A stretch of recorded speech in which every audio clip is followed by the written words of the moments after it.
আপনাদের এত সম্পদ কিভাবে হলো? খুব সহজ, জনগণের টাকায়। নেক্সট প্রশ্ন। আপনাদের নেতারা অসুস্থ হলেই বিদেশে চিকিৎসা করাতে যান কেন? দেশের টাকায় বিদেশে ঘুরতে যাওয়ার এর চেয়ে ভালো অজুহাত আর কি হতে পারে? উন্নয়নের জোয়ারে দেশ ভাসছে, কিন্তু আমার পকেট খালি কেন? জোয়ারের সময় তো পানি উপরেই থাকে, নিচের মাটি তো শুকনোই থাকে। সব বড় বড় টেন্ডার আপনার আত্মীয়রা পায় কেন? দেশ চালানো একটা পারিবারিক ব্যবসার মতো, আর পরিবারে তো আপন মানুষদেরই সুযোগ দিতে হয়, তাই না? যোগ্যদের চাকরি হয় না কেন সরকার?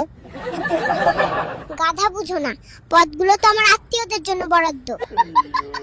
দেশ ডিজিটাল হলো, কিন্তু সেবা পাই না কেন? ডিজিটাল পদ্ধতিতে টাকা সরানো সহজ, সেবা দেওয়া না। পাসপোর্ট পেতে এত ঝামেলা কেন? যাতে দেশ ছেড়ে পালানোর চিন্তা না করেন।